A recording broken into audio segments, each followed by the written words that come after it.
Hello and welcome to the Westchester Knicks Weekly Report, getting Jersey Joe Archino's take on the 91-88 win for the Westchester Knicks over the Erie BayHawks. Joe, tonight Andre Barrett, 21 points, added 6 assists. How important is it to have a player like him on your team who's not only experienced but can explode like he did tonight?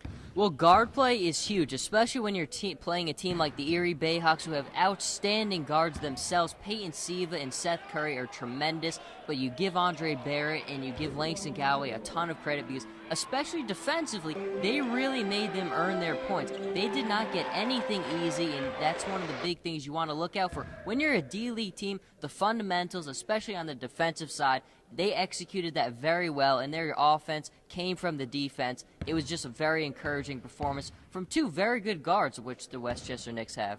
Now, despite getting the win, the Knicks did get out-rebounded 48-35, something that has seemed up until this point to be a strong point.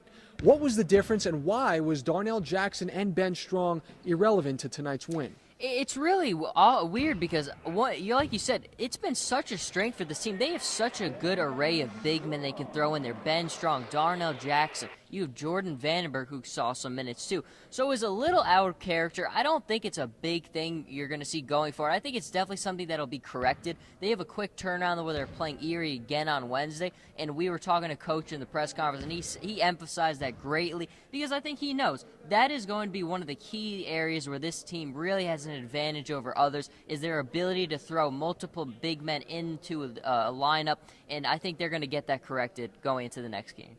That's a stat that we have to address immediately. We didn't do a good job on the boards, which gave them second opportunities. They got a lot of runouts, which, affected the game. Next, we're getting Ian Sack's take right here on the Westchester Knicks Weekly Report. Back here on the Westchester Knicks Weekly Report alongside Ian Sachs. And Ian, after a first half in which the Knicks failed to have that succinct ball movement, like they've shown at times that they can do so well, playing a little sloppy basketball, what did they do to turn this around and come back with such a big win? Well, they got more spaced out on the offensive end and really honed in on defense. And, you saw it in the first half. Both teams got sloppy, throwing the ball all over. But then in the second half, both really honed in on offense, and you see that's why Erie built up their 13-point lead and why the Knicks were able to come back. Now, Coach Kevin Whitted emphasized the fact that this team trusts in each other, and that's what he tries to build inside of every one of these players. Another thing we saw tonight was fight. I mean, the Knicks were down, and it appeared in the fourth quarter as if they were out. How did this fight inside of them and this trust help this team to come back, and how can they carry that into their next contest? Anthony, down 13 in the fourth quarter, really, I turned to you there and I said, wow, it's a 13-point game, just like that 4-point game.